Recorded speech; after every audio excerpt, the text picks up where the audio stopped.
The year is 2025. The Russia-Ukraine war, now in its third year, grinds on. The conflict has become a tragic fixture of the global landscape. Millions remain displaced, cities lie in ruins, and the specter of nuclear escalation continues to haunt international relations. The question on everyone's mind, will this year, 2025, finally bring an end to the bloodshed? Initial predictions of a swift Russian victory have long faded. Ukraine, bolstered by Western support, mounted a staunch defense exceeding expectations. Yet Russia, too, adapted its strategy, digging in for a protracted war of attrition. The conflict has settled into a brutal stalemate, with neither side able to deliver a decisive blow. The front lines, hardened and bloody, have remained largely static for months. A de facto border etched in blood and sacrifice has emerged. Yet while the guns may be momentarily silenced, the underlying tensions remain. The conflict, far from resolved, has entered a dangerous new phase, a frozen war. The yearning for peace resonates deeply within Ukraine and beyond, yet the path to a negotiated settlement remains fraught with obstacles. Any lasting peace would necessitate a fundamental shift in the calculus of the key players, Russia, Ukraine, and the Western allies. A primary condition for peace would be a genuine commitment from all parties to engage in good faith negotiations. This requires a willingness to compromise on core interests, a prospect that currently seems distant. Russia, despite setbacks, remains intent on achieving its objective of subjugating Ukraine. Ukraine, for its part, is resolute in its determination to defend its sovereignty and territorial integrity.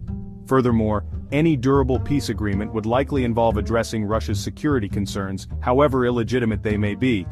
This could entail negotiations over Ukraine's neutrality, security guarantees for Russia, and potentially even territorial concessions. Such concessions, while anathema to many Ukrainians, may be the bitter pill required for a lasting peace.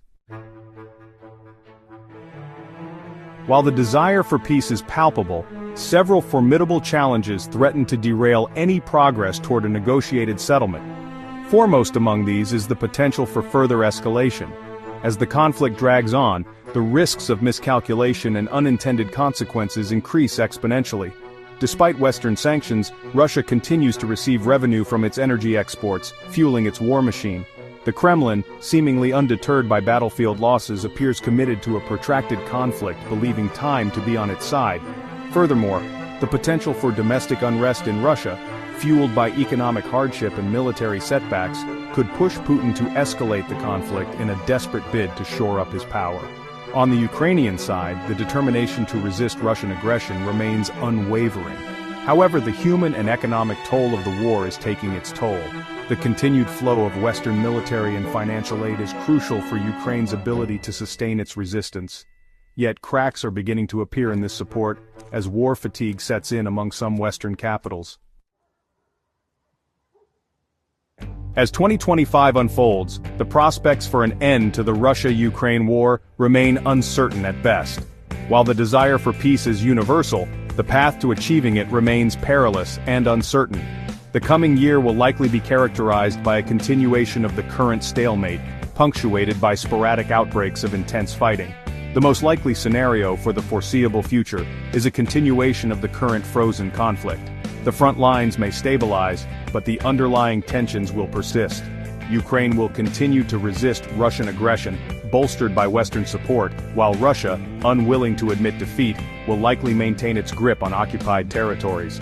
The long-term resolution of the conflict will depend on a multitude of factors, including the trajectory of the war itself, the internal dynamics within Russia, and the level of continued Western support for Ukraine. Ultimately, a lasting peace will require a fundamental shift in the strategic calculus of the key players, a shift that currently seems distant at best. The road ahead remains long and arduous, but the pursuit of peace must remain the ultimate objective.